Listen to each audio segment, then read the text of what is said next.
Iniciar. Pronto, tá gravando.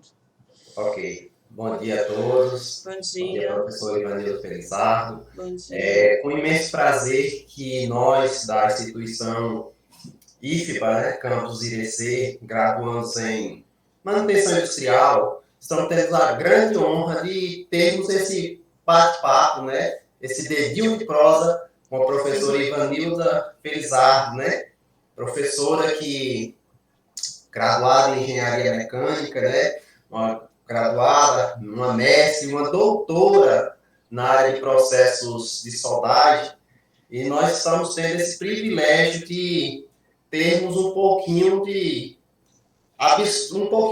conhecimento, né, adquirir um pouquinho de conhecimento da professora, né. Com isso, meu nome temos aqui Karina Alves, temos a Márcia Machado e eu, Senna, né. Estou ansioso para iniciarmos esse bate-papo, né? Tirar um pouquinho das nossas dúvidas, né? Então, de antemão, sem mais delongas, como diz, né? Eu peço que a professora Ivanilda Felizardo inicie falando um pouquinho da sua formação, né? Da onde é que a professora vem, onde é que a professora trabalha, um pouquinho da sua formação acadêmica, né? Nos passe um pouquinho disso aí para a gente, por favor. Então, bom dia. Como a Sena falou, é um prazer estar aqui conversando com vocês.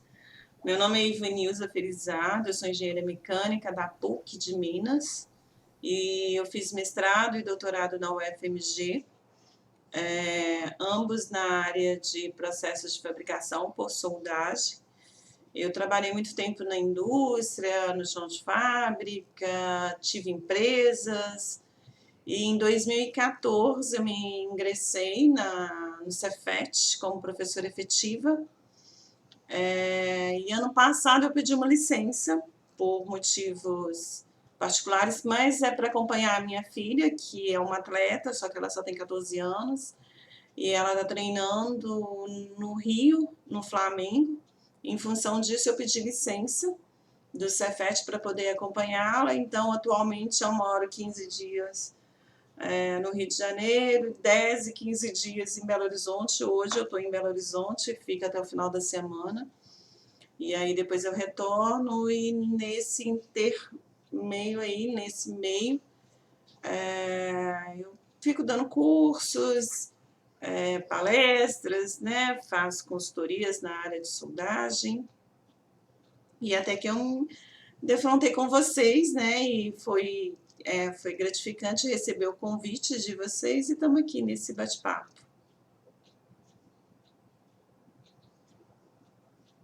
Tá mudo, Oceano. Desculpe. Interessante, a senhora contou um pouquinho da sua experiência de soldagem, né? Como veio. E antes, a senhora, como todos nós, né? Tem, assim, com certeza já passou por algum problema, né? Alguma dificuldade na sua área, né? Como, por exemplo, nós alunos temos muita dificuldade de conseguir estágio, né? Aqui na nossa região, né? Região de Irecê da Bahia, do estado da Bahia, nós temos muita dificuldade de conseguir estágio. Isso nós estamos graduando. E a professora, ela já tem uma longa carreira, né? Na área, como eu vi lá o currículo da professora, a professora já passou também por alguma dificuldade, uma dificuldade na sua área, né? Dificuldade para aprender soldagem, por exemplo, ou algo assim que a professora já passou. Isso aqui foi um pouquinho de trabalho, mas eu passei por cima. E, graças a Deus, a professora com certeza passou, porque estamos tendo esse privilégio, né? De ter esse tempo com a senhora. Dificuldades a gente passa sempre, né? Nada é fácil, nada na vida é fácil. Sempre temos alguns degraus aí para subir. Eu acho que de toda a minha carreira assim, profissional, a época de estágio foi muito difícil, porque é a época que a gente menos sabe, né? Ou assim, a gente tem menos experiência, tanto de vida quanto profissional. E isso eu acho que foi complicado. Então, início de carreira é muito complicado, até você se se estabelecer, não no sentido de estabelecer financeiramente, mas no sentido de você saber do que você é capaz de fazer. Então, hoje, falar as coisas são mais fáceis, não, mas eu tenho uma maturidade muito maior do que eu, né, tinha com 30 anos atrás, óbvio.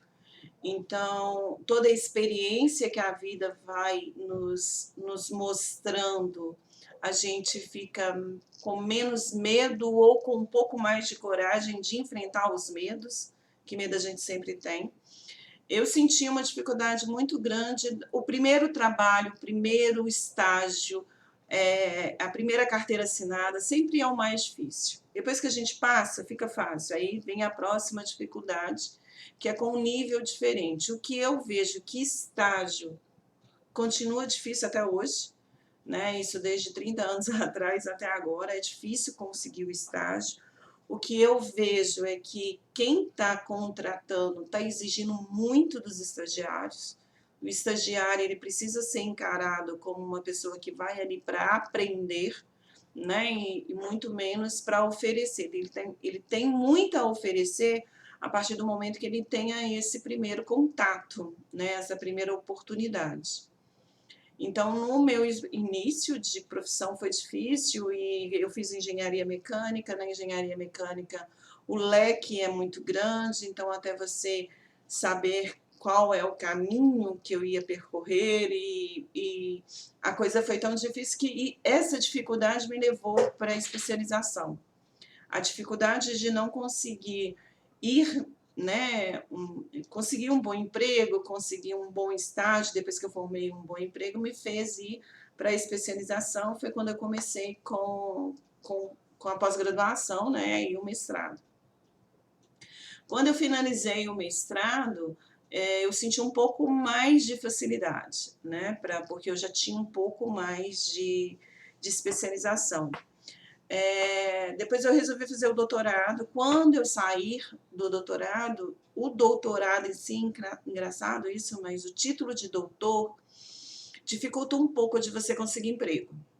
E aí foi quando eu comecei a ir para a área de consultoria, porque para trabalhar numa empresa, o título atrapalha um pouco.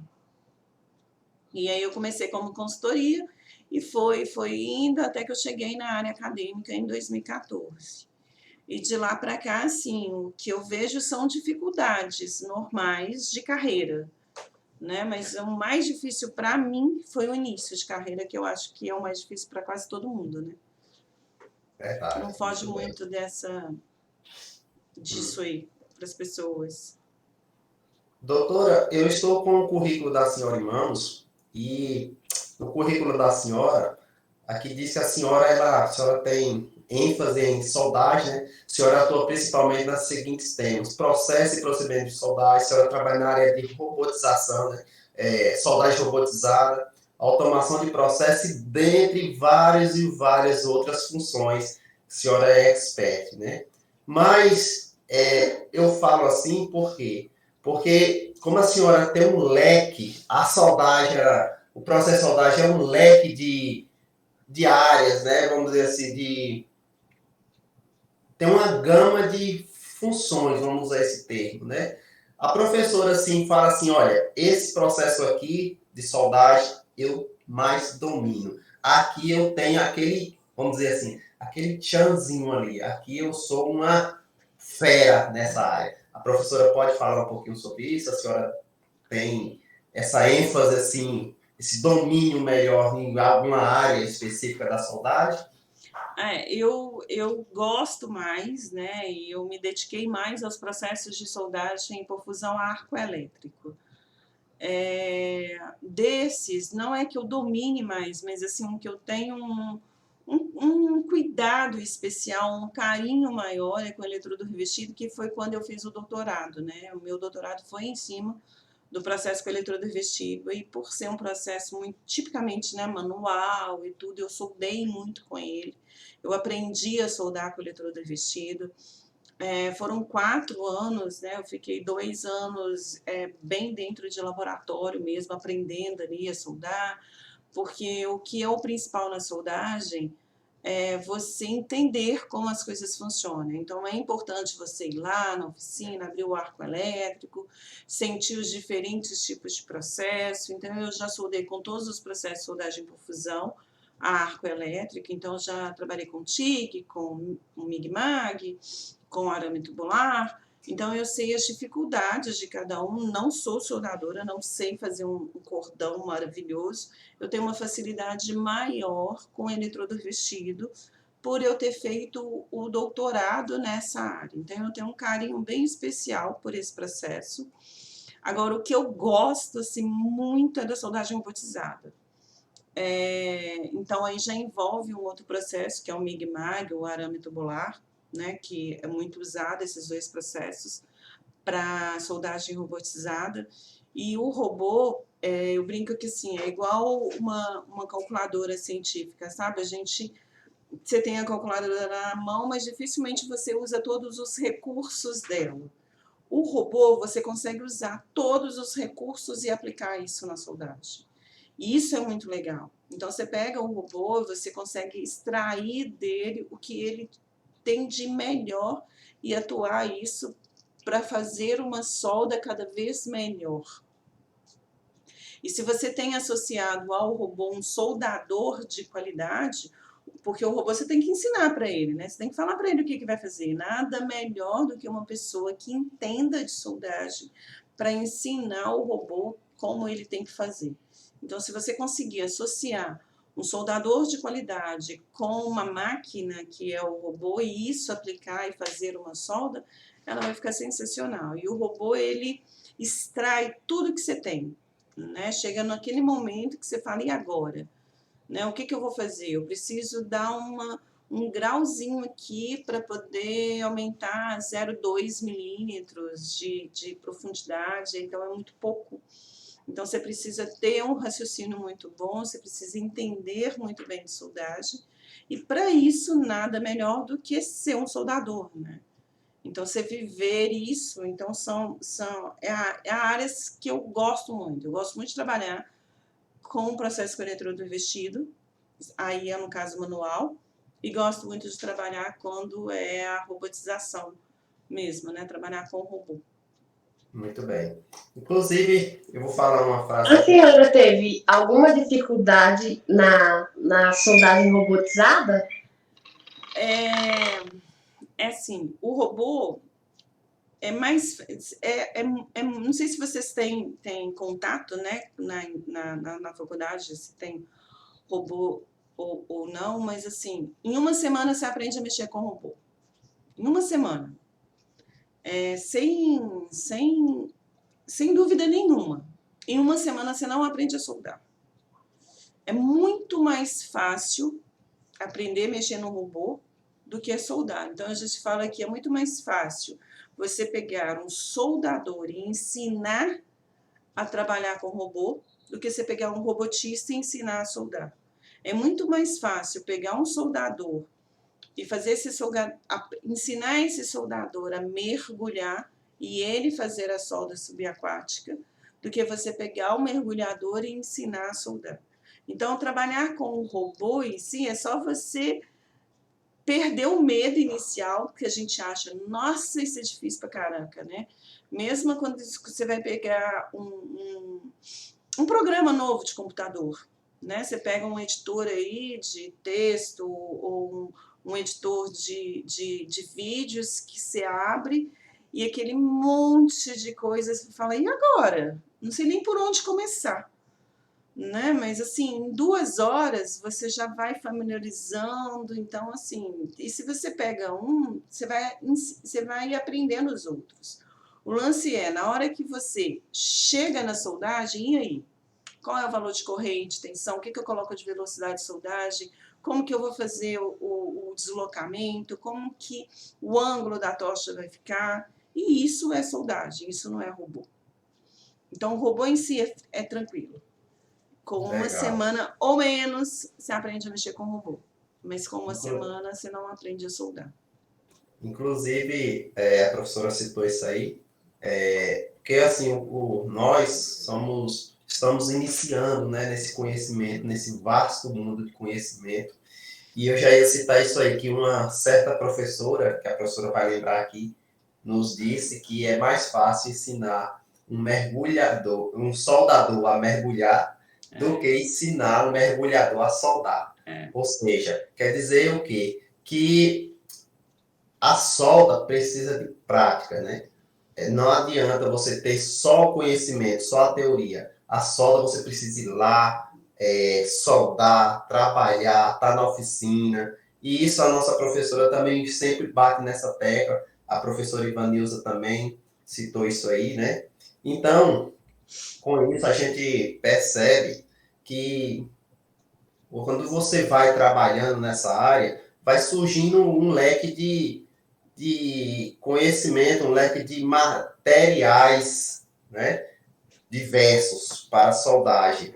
E dentre isso, a professora, qual assim, o metal de base mais que a professora mais utiliza? A professora pode falar um pouquinho sobre isso, por As favor? carbono é o mais usado nas indústrias, né?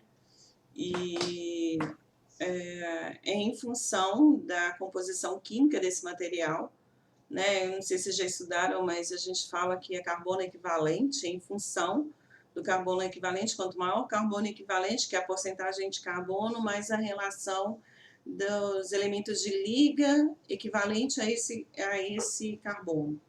Então, quanto maior isso, mais difícil é a soldagem, ou mais problemas podem vir a ter o material soldado. O aço é o principal material utilizado na indústria, então, consequentemente, é o que mais aparece aí com problemas de soldagem. Então, a gente tem uma gama grande, né, de trabalhos em cima de aço carbono. Aço inoxidável também é muito utilizado, então, consequentemente, vem aí uma grande demanda, né, de trabalhos em cima de aço inoxidável. O alumínio, mas o alumínio é muito no sentido que existe uma falsa, falsa imaginação que, tipo assim, o alumínio é um material mais leve, né? Então, se a gente pode substituir um equipamento, uma peça por uma peça em alumínio e essa peça ficar mais leve. Só que a resistência mecânica do alumínio é muito menor do que a resistência mecânica do aço. Então, você acaba tendo que usar uma quantidade de alumínio muito grande para ter aquela resistência mecânica. E a soldabilidade do alumínio, ele é muito chato para soldar. Então, acaba não compensando. Então, eu acho que esses são os materiais que a gente mais convive aí com a soldagem. Está tendo um crescimento muito grande, né, na soldagem de plásticos. Então, tem também, eu tenho um contato mais leve, né? Bem mais reduzido com polímeros, mas é com aço mesmo. Então, eu acho que é o aço carbono, é o mais usado aí para soldagem e é o que a gente mais atua. Em cima é no aço carbono. Entendido, entendido. E dentre nós, como estamos estudando, professor, nós conhecemos diversos tipos de junta, né? Junta em U, junta em K, junta em X, né? E diversas outras. Na experiência da professora, existe uma junta específica, uma junta melhor do que a outra, que isso vai falar assim, essa junta vai ter uma boa resistência do que aquela outra ali? Professor, pode Existe falar um uma pouco? diferença, você deu uma confundidinha aí, né? Entre Ah, sim. junta e chanfro, Isso, desculpe, chanfro, tá? tô voando aqui, perdão, perdão. É, O chanfro, a- né? Esses chanfros diversos, né? é, Em a um junta K, também tem, né? Então a gente tem os mais comuns, né? A junta de topo, que é uma peça paralela à outra, a junta sobreposta, que uma chapa está em cima, e a junta em T ou em ângulo, que forma o T mesmo, né? Então, dessas, a junta de topo, ela é considerada uma das juntas mais resistentes que tem, né? Porque aqui você vai ter só esse tipo de solicitação, né? Que é a de tração, a junta de T, esse movimento aqui. Então, isso faz com que a solda coloque uma solicitação acima, então ela vai acabar sendo menos resistente.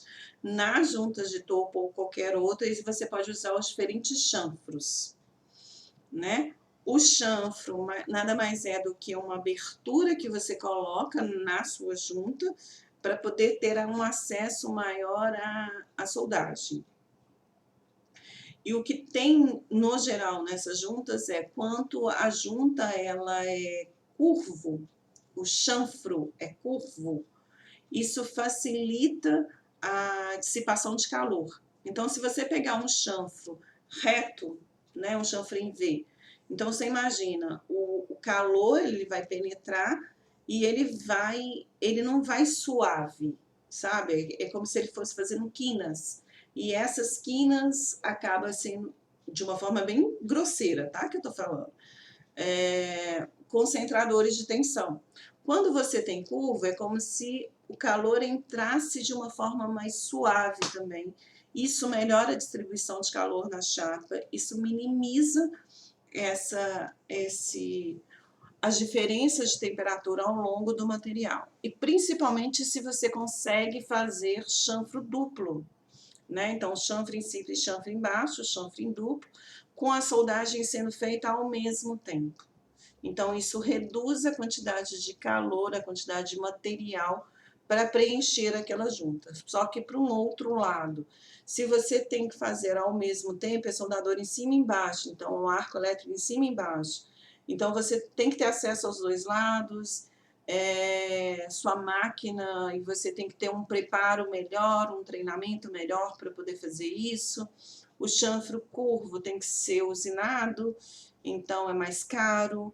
E aí você tem que ver se compensa ou não. No campo não dá para fazer isso, né? Porque não dá para levar para fazer a usinagem lá. E lembra, se tiver algum problema na soldagem, você não pega nada e desmancha, né? Você tem que cortar e fazer tudo outra vez. E para cortar e fazer outra vez, no campo, não tem jeito, né? Então, aí você tem que usar o que é a goivagem, né? Que é o corte com eletroderretido. Mais ou menos isso, né? Entendi. Então, começa a complicar. Então, tudo depende muito da aplicação e do custo-benefício que você tem. Se você não tiver problema financeiro, usa chanfro duplo e em curvo.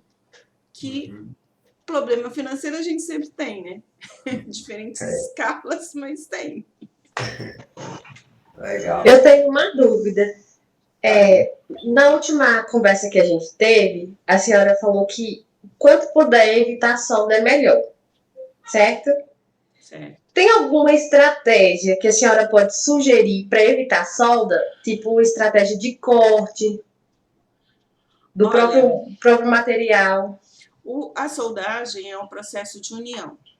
Então, quais são os processos de união que a gente tem? Parafuso e rebite é um processo de união, e depois, que são mecânicos, e depois a gente coloca soldagem, brasagem e colagem. São esses os 5 processos de união mais usados. A gente tem prensagem, né? Mas aí já é um outro grupo. Desses, a parafusagem e rebutagem, você tem uma limitação de geometria. Por exemplo, uma estrutura metálica. Uma estrutura metálica, torres muito elevadas, normalmente a montagem final você faz com parafuso, porque é difícil levar a máquina lá para cima, né? Então você coloca parafuso, mas você tem que ter a resistência do parafuso. Então você acaba gastando muito material. Com a soldagem você conseguiria reduzir o material, a sua junta soldada ficaria mais resistente. Só que a junta soldada afeta muito o material, né? Então, o que é o melhor? Você conseguir colocar a menor quantidade possível de solda ali naquele ponto, porque isso faz com que você agrida um pouco menos a solda. Agora, dos processos existentes, o único que você consegue ter uma junta permanente com a continuidade de propriedades no metal de base é a solda. Nenhum outro processo você consegue fazer isso. Então, se você quer uma união que precisa dessa continuidade de propriedades, é soldagem. Não tem jeito. Agora, você precisa de uma união que você só precisa que as peças fiquem unidas sem continuidade de propriedades, pense em outro processo. Às vezes, por exemplo, em carro, está usando muito adesivo, que é cola, né? Eles falam em adesivo industrial, mas aqui não é um processo de colagem. Está sendo muito usado, porque naquele ponto você não precisa dessa continuidade de propriedades. Quando você precisa de uma junta permanente com continuidade de propriedades, tem que ser solda. Não tem jeito. E quando você também precisa reduzir espessuras de materiais e fazer com que a sua união ainda seja resistência, é soldagem. Então, às vezes, você não consegue substituir 100%, você pode minimizar isso aí. E uma outra coisa, faz com que o projeto, tente projetar algo que você use a menor quantidade possível de solda. Né? Isso facilita também para você agredir menos o seu material. Então, assim, é difícil faz isso e isso, sabe? É tudo um conjunto de pensamentos, e isso é algo que eu percebo que de uma certa dificuldade. As pessoas, a gente precisa parar para pensar, né? Vamos pensar mais. Então, sabe quando você vai fazer um projeto e tem a fase inicial de pensamentos, de todo mundo ali, que tem aquela cadeia de pensamentos e vai todo mundo discutir ideias, aquilo ali é o principal. Porque ali a gente tenta ver o que realmente possa vir ser as dificuldades que vai ter, quais são as possibilidades, e para depois ir para frente, sabe? E outra coisa, as pessoas acharem que soldagem é uma receita pronta, faz isso que vai dar certo. Se você está soldando um dia úmido, muito úmido, e num dia muito seco, sua solda vai ficar diferente. Então você tem que pensar nisso, em todas as possibilidades. Eu acho que é por isso que a soldagem ela é um desafio muito grande, sabe? É um processo que tem muita variável envolvida. E um detalhe que eu acho também que pesa, as pessoas acham, principalmente para quem está começando, que quanto maior o cordão, mais resistente ele é. Normalmente é o contrário. Tá? Se você tem uma junta que tem um cordão muito grande, ali pode ser que ali não tenha problema. Então, assim, é muito bem pensado. Se você puder pensar na soldagem como uma aliada sua, ela vai ser muito bem empregada. Só que são vários detalhes, né? Então, esses montes de detalhes que a gente tem que levar em consideração. E o custo-benefício, né? Você está aplicando a soldagem para quê? Então, essa aplicação, existe algum outro método que vai ter o mesmo, você vai conseguir o seu objetivo final? Se sim, vamos começar por ele. E evita a solda. Entendeu, Karina? Legal, professor. Entendi. Professora, Eu tenho mais uma dúvida. só um minuto, Como Karina. ocorre a documentação no processo de soldagem em indústria de grande porte, tanto na qualificação da solda e do soldador?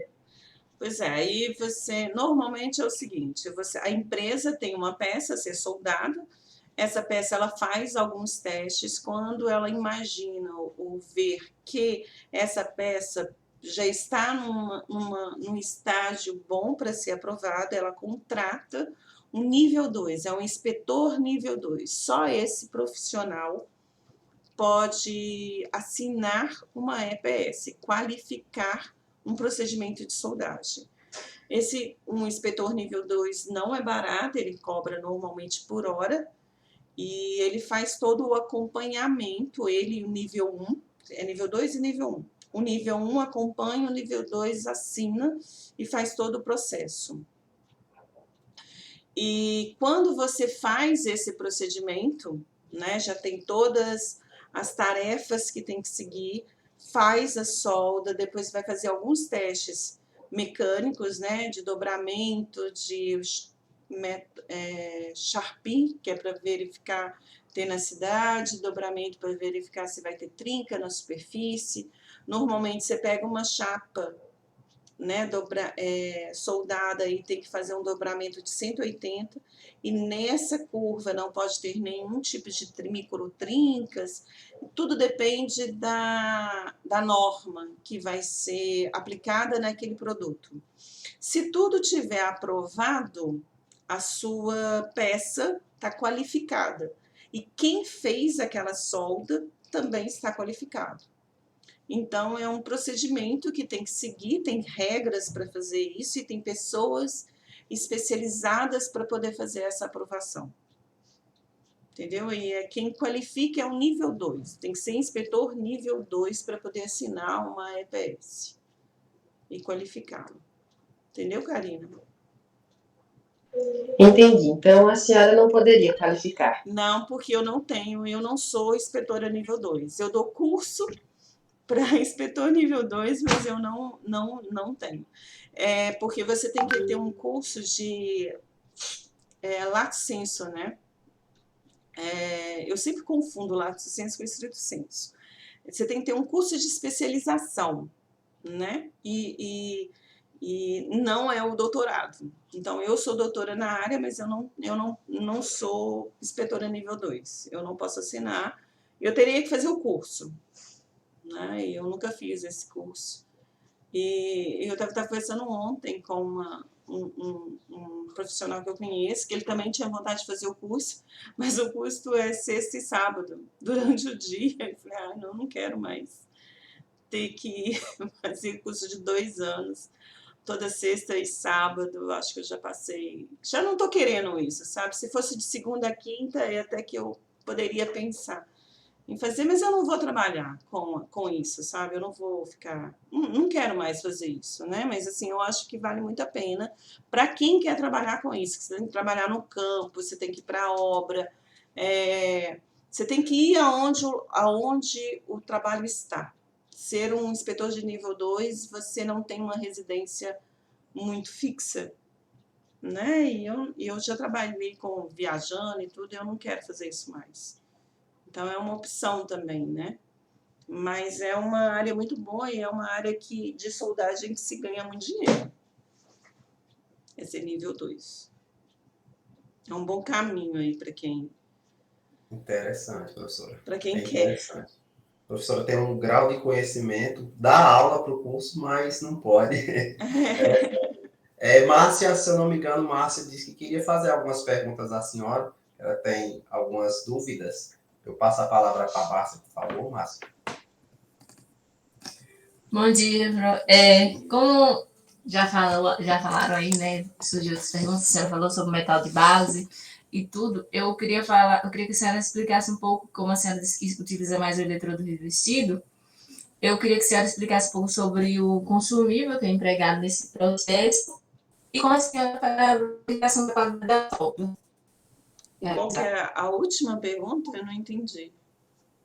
A aplicação da qualidade da solda. Picou. A internet dela tá meio ruim, parece que ela...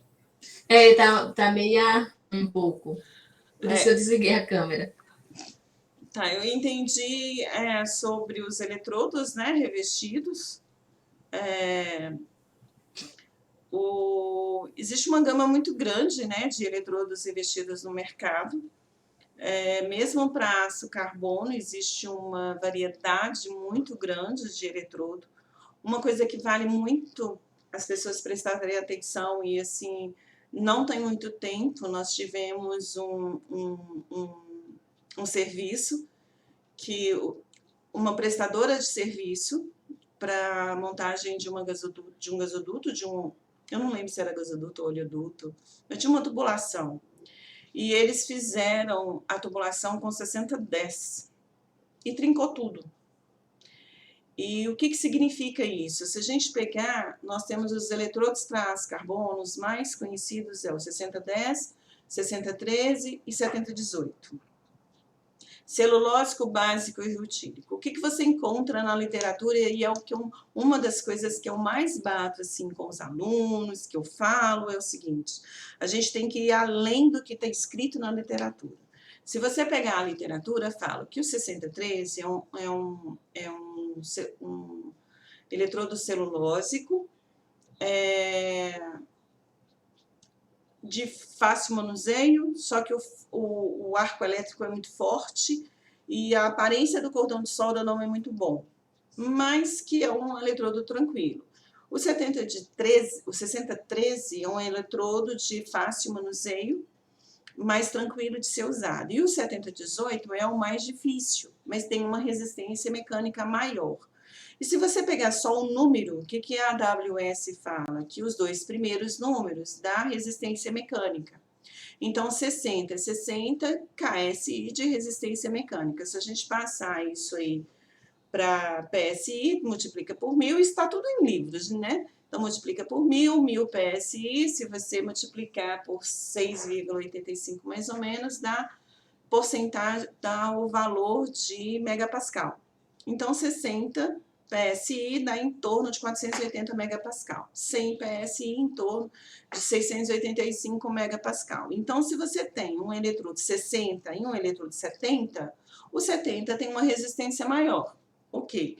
Mas se eu tenho o 6013 e o 6010, eu tenho a mesma resistência, né? Então, se eu tenho 800 quilômetros de solda para fazer e o 6010 é mais barato, então eu vou usar o 6010, porque ele é mais barato. Mas esquece de ver o resto. O que é o resto? O resto o 1 significa que ele vai te soldar em todas as posições, mas o 0 é que ele é celulósico, o 3 ele é rutílico. O eletrodo ser celulósico, o eletrodo ser rutílico é uma diferença muito grande. Um eletrodo celulose é papel, gente. Se é papel, ele é mais frágil. Mesmo ele podendo ter uma resistência, ele vai ser mais frágil. Ele tem um arco elétrico muito mais forte. Está escrito, a aparência do cordão é mais irregular. Se a aparência do cordão é irregular, o cordão é irregular. Entende? Então, assim, você tem que ir um pouquinho além. Então, o 6013, ele é um eletrodo mais caro, mas ele é um eletrodo melhor, porque ele é rutílico. Então, o que a gente percebeu nesse trabalho que eles fizeram? Quem definiu a soldagem não entendia de soldagem. Agora, você pega uma obra de milhões, né? E não tem ninguém que entenda de soldagem, porque isso é básico, né? Isso que eu falei agora, se vocês não estudaram, vocês vão estudar isso ainda, mas isso é básico, a gente dá no início do curso de soldagem, de qualquer área de soldagem, né? Você tem o eletrodo rutílico, celulósico e o básico, e o celulósico é o inferior de todos os três, apesar de ser o mais barato. Então, o que a gente percebe na soldagem, isso deve ter uns 3, 4 anos, isso foi um pouco antes da pandemia. Então, o que a gente percebe numa empresa grande? Então, a gente acha que não tem muitos problemas de soldagem por aí, tem muito, e tem muita empresa grande fazendo muita coisa errada, porque não tem um especialista em soldagem, né? Então, ou tem um cara que é muito projetista, que sabe projetar muito bem, mas não entende soldagem. Então, as pessoas precisam entender da soldagem, entender um pouco. Então, o eletrodo revestido é um processo muito usado, é um processo muito bom, a gente tem uma gama de eletrodos no mercado e você tem que saber escolher. E não eu acho que isso aqui não teria problema eu falar, mas assim, a gente tem que pensar muito bem no papo de vendedor, tá? A gente vai comprar uma blusa, né? Você veste a blusa ficou horrorosa. O que o vendedor fala para você? Tá lindo. E tá horroroso. Mas ele fala, tá lindo. Então, não acredite em papo de vendedor. Né? Na soldagem, em qualquer outra área, é a mesma coisa. Usa essa máquina aqui que é melhor. Vamos ver. Então, é uma das coisas que eu venho batendo muito na tecla, a gente precisa entender o que a gente está fazendo. Entender. A partir do momento que você entende o que você faz e qual é a melhor forma de entender, é você tentar explicar aquilo para alguém. Então, isso serve para vocês. Qualquer um de vocês três, ou de qualquer um, né, de colega de vocês, tem um trabalho para apresentar, tente apresentar num sentido que você está ensinando aquela pessoa. Você vai ensinar a pessoa sobre aquele assunto. Se você consegue explicar no sentido de convencimento, de entendimento mesmo, você tá entendendo do que você está falando. Então, qualquer coisa em soldagem, eu acho que é muito isso, é entender o que você está fazendo, entender aonde você quer, né? Nós temos processos excelentes, de custos mais baixos e de custos mais altos. Então, tem que ver aí qual que é essa diferença aí, né? Entendeu, Márcia? A segunda pergunta eu não entendi ela muito bem. Entendi sim, Pro. A segunda pergunta é sobre como a senhora faz a verificação da qualidade da solda.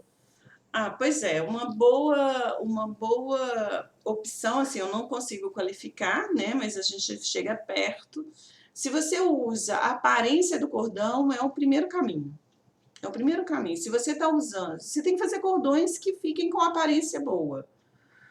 Tá com uma aparência boa, você precisa cortar o seu metal de base, você precisa cortar a base e ver ela por dentro. Você precisa ver a seção transversal do seu cordão de solda, para ver se a penetração está boa, se realmente está fundindo todo o material de base. Então, primeiro, aparência, exame visual. Segundo, metalografia, né? Se a gente vai pelos caminhos mais baratos, né? A metalografia tá boa, cortar em diferentes pontos, tá tendo metalografia boa, tá tendo uma fusão, né, lateral, tudo certinho, aí você passa para dureza.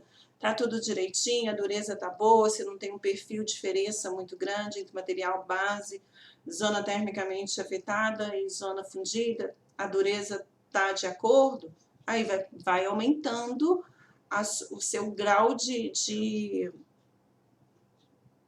verificação, né? Mas primeiro visual e segundo metalografia.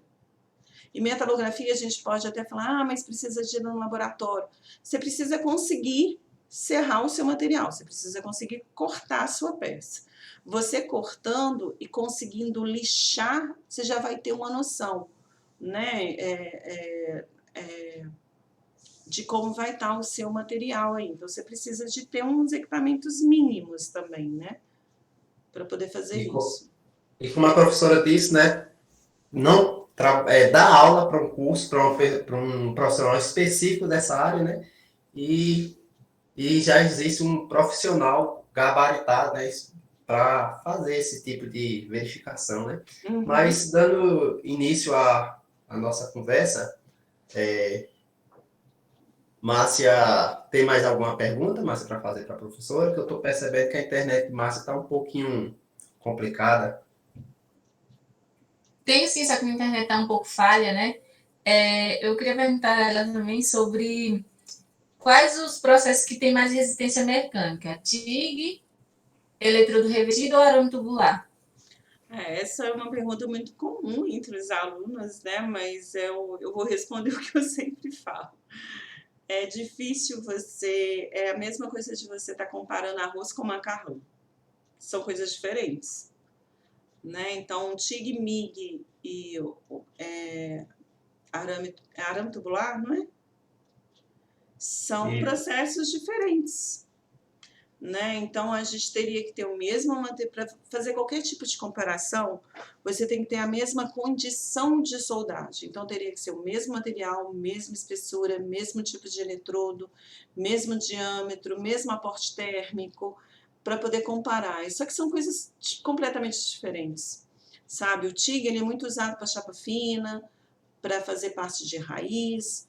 O MIG-MAG, que é o arame maciço, e o arame tubular, que é o FCAW, é mais para enchimento e acabamento. Então, você consegue, com os três, terem resistências muito boas. São processos muito diferentes, né? Tem produtividades diferentes. Dois não gera escória, um gera escória. Eu não gosto muito desse tipo de comparação, sabe? Eu acho que não é válido essa comparação. É a mesma coisa de comparar macarrão com arroz, né? Como é que você compara macarrão com arroz? Você consegue se alimentar pelos dois, mas até que ponto é? Dependendo do que você coloca, um pode ficar mais gostoso que o outro. Então, são processos muito diferentes. Uma das coisas que acontece, que eu vejo, um dos motivos que me levou também a acabar fazendo, divulgando mais material, conteúdo para a internet, porque durante a pandemia eu comecei a procurar material para eu poder disponibilizar para os meus alunos, né? Porque eu fiquei imaginando, nossa, que chatice todo mundo ficar vendo só eu falando, né? E ninguém se interagir com ninguém. Então eu vou ver se eu consigo achar materiais de pessoas e vídeos para a gente ver outras pessoas falando e tudo e discutir. Eu vi muita coisa errada. Muita coisa errada. Tem muita coisa sendo ensinada errada. Então, uma das coisas que mais me chama atenção é soldar, você falou do Mig-Mag, soldar o Mig-Mag sem gás. Vocês já escutaram isso? Mig-Mag sem gás? Isso está errado, gente. Não existe Mig-Mag sem gás. Né? O que é o Mig-Mag sem gás? É o arame tubular. Só que o arame tubular é um outro processo. Então, se perguntou TIG, o Mig-Mag, que é o GMAW, que é o arame maciço, e o arame tubular. O arame tubular é o FCAW, são 3 processos. Então, assim, falar do Mig-Mag sem gás é um erro isso, né? Então, não existe isso. E o TIG, a vareta, né, ela é externa, então você tem que uma alimentação externa. Para você preencher um chanfro de 1 polegada de espessura, por exemplo, fazer isso com o TIG, você vai gastar muito tempo.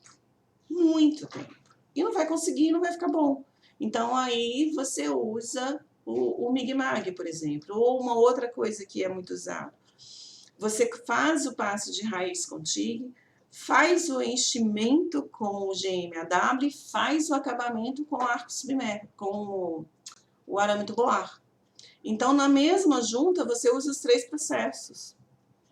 Entende que não é difícil de ficar comparando um com o outro? Cada um tem a sua função, cada um tem as suas limitações e cada um tem as suas vantagens. São excelentes processos de soldagem. E outra, por exemplo, qual é o mais resistente? Depende do material de adição, depende do gás que você está usando, depende de vários fatores, entendeu? Então, não é uma comparação muito clara, né? São excelentes processos, mas cada um a gente precisa cuidar das outras variáveis, né? As variáveis de soldagem são inúmeras. Tem material, a gente precisa pensar material de base, espessura e composição química, o processo, no processo, quais são os materiais de consumo, então tá no arame, tá no gás, dependendo do gás que você vai utilizar, vai fazer diferença, né? Então, depende disso aí, depende do soldador. Se você pega um soldador muito qualificado, né, ou com muita experiência, um soldador qualificado, e pega um soldador com pouca experiência, sua solda com um soldador muito experiente vai ficar diferente. Então, são muitas variáveis envolvidas, né? Então, eu acho que é por aí que a gente tem que pensar. Interessante, a professora ensinou uma coisa que eu não sabia, né? Usar vários processos em uma única soldagem, né? E assim, professora, com essa gama de processos, de consumíveis, tudo isso, faz com que gere algo ali para o soldador, algo que venha, não sei, talvez prejudicar futuramente. Assim, quais são os princípios, os principais, eu quero chegar a esse ponto, quais são os principais perigos para um soldador, a sua saúde, né, nesses processos, vários desses outros processos que existem? Eu acho que um grande problema de soldagem para o soldador é a fadiga, né? Não é um processo muito humano, né? Você imaginar um soldador dentro de uma fábrica a 40 graus do lado de fora, não pôr nem 40, mas pôr 30 graus do lado de fora, dentro da fábrica vai estar 50. Ele ficar 8 horas soldando e não é uma coisa muito humana, né? Então, a fadiga do soldador é muito grande, porque em relação à fumaça, a geração de fumaça que tem, se você está trabalhando dentro de todas as especificações técnicas corretas, o soldador precisa estar com a máscara, precisa ter exaustor para puxar a fumaça. Então, teoricamente, ele tem que estar com luva, ele tem que estar com toda aquela roupa. Então, ele não vai queimar, ele não vai respirar nada errado, ele vai fazer tudo certinho. A gente sabe que não funciona muito bem assim. Então, assim, ficar respirando, queimar a vista é muito comum, os soldadores queimar a vista. Queimaduras é muito comum ter, ficar respirando aquela fumaça é muito comum ter. Eu sou muito a favor da gente tentar automatizar ao máximo a soldagem, para tirar o soldador desse local e colocar ele atrás da máquina. E esse trabalho pesado, né, a máquina faz, e o soldador, né, que é a pessoa que entende de soldagem, ele possa operar esses equipamentos e fazer a solda. Porque se der algum probleminha, tem que resolver na hora. Quem resolve na hora é quem sabe de solda. Não é o problema na máquina, é o problema na solda. Então tem que ser um soldador para poder operar isso aí. Eu acho que fadiga do soldador é algo que a gente precisa tomar muito cuidado, sabe? Que se ele não está bem, a solda dele não vai ficar bem também, né? Então a tocha pesa, dependendo da posição que você vai ficar, pesa. É tenso, né? Trabalhar 8 horas, 6 horas nesse trabalho desse jeito. Entendido. A gente percebe mesmo que quando você está ali próximo, você sente aquele peso, né? É complicado. É complicado. É verdade. Karina, acho que Karina quer, na verdade, fazer alguma pergunta para a professora. Por favor, Karina. Qual é o processo de soldagem mais aprovado para campo? O eletrodo revestido, sem dúvida, porque o eletrodo revestido você não precisa de gás, né? Porque o gás já está no revestimento. O equipamento é menor, então, e ele é mais propício, né, a ventos. Por exemplo, o Mig-Mag, ele é muito usado, mas você tem que ter toda aquela cabine, né, e tem que ficar dentro de uma cabina, não pode ter gás, não pode ter vento. Com certeza é eletrodo revestido, é o mais indicado. Até a locomoção é mais fácil, né? Muito mais fácil, né? Não tem cilindro para carregar, né? Então, o máximo que você vai carregar é a máquina numa estufa para colocar o eletrodo, né? É o máximo. Então, com certeza, é eletrodo revestido. Interessante, porque tem muitas pessoas que até mesmo têm um pouquinho de, vamos usar o termo aqui, de preconceito, né? O eletrodo Devido revestido a tantos outros processos, mas nós estamos vendo aqui por uma professora que é habilitada da área que o eletrodo revestido ele sempre tem o seu lugar. Ele sempre tem um lugar interessante. Um lugar importante, quer dizer, né? Professora, está muito legal esse bate-papo, nós estamos chegando ao final, mas finalizando, eu quero fazer uma única pergunta à professora, isso já na área acadêmica, né? Eu vi que a professora, eu vi que a professora tem várias pesquisas, o currículo dela é extenso, e a professora, na área de pesquisas, qual é a experiência da professora, assim, que tem contribuído para, além de, que eu vi que a professora também tem participa de bancas, né, isso e aquilo, né, muitas coisas importantes. Qual é, na área de pesquisas, qual a sua experiência, assim, que venha contribuir para a gente? Pode passar um pouquinho? Eu acho que... Ficou meio assim, mas acho que a professora entendeu, né?